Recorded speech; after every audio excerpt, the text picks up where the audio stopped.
साउंडो लगे से ते के साइड हो जा। हेलो जग हेलो हेलो चलिए भाई कॉमेडी प्रोग्राम की तरफ ध्यान दी। कॉमेडी प्रोग्राम जब तक चली तब तक वो लोग शांत बना के 1 घंटा तक हाला हुली न करके कॉमेडी पर ध्यान दी। हाला करम तो हमरा में गलती नहीं के, हम तो मकइये दौड़ के एकते कम सुधार आ शांत बना के देख हम ठीक रही, जैसे कि हमरो देखावे में निमन लागी आ रहो लोगन के देखे में निमन लागी।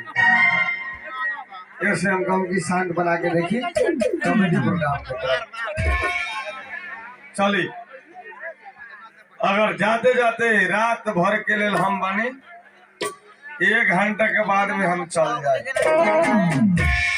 आ 1 घंटा के भीतर में वो लोगन का ऐसा चीज देखा के जान जवन गाँव घर में लड़का सगियान बूढ़ पुरानिया सबके देखे वाला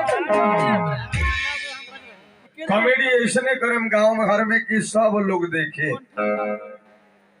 अब रहल बात की वो लोग शांत बनाई आ शांत बना के कॉमेडी प्रोग्राम पर ध्यान।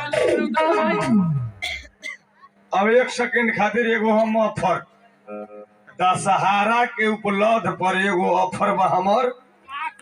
अगर हम जाते जाते अगर वो लोगन के याद आ रहल बनी तो एगो वर्ड जरूर वो लोगन याद कर ले। हमर चैनल चलेला मोबिल म्यूजिक वर्ल्ड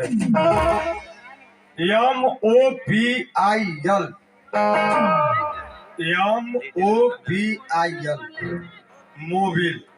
अगर नहीं खे लिखा तो एक बार वाईफाई से लाइन ली चाहे डाटा कटाई मोबिलवा के प्रोग्राम जरूर बोली।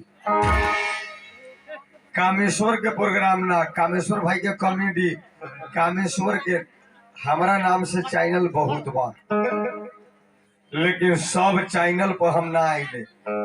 हमार पर्सनल चैनल बा मोबिल म्यूजिक वर्ल्ड। हमारा नाम से एक बार जरूर सर्च करी आ हमार जब वीडियो आई तो बेल आइटम कमेंट शेयर आ सब्सक्राइब जरूर कर दे। हम मोबिल म्यूजिक वर्ल्ड पर आ मोबिल म्यूजिक वर्ल्ड पर सर्च करम तो हम नया नया वीडियो आई रहे वो लोगन के देखे खातिर।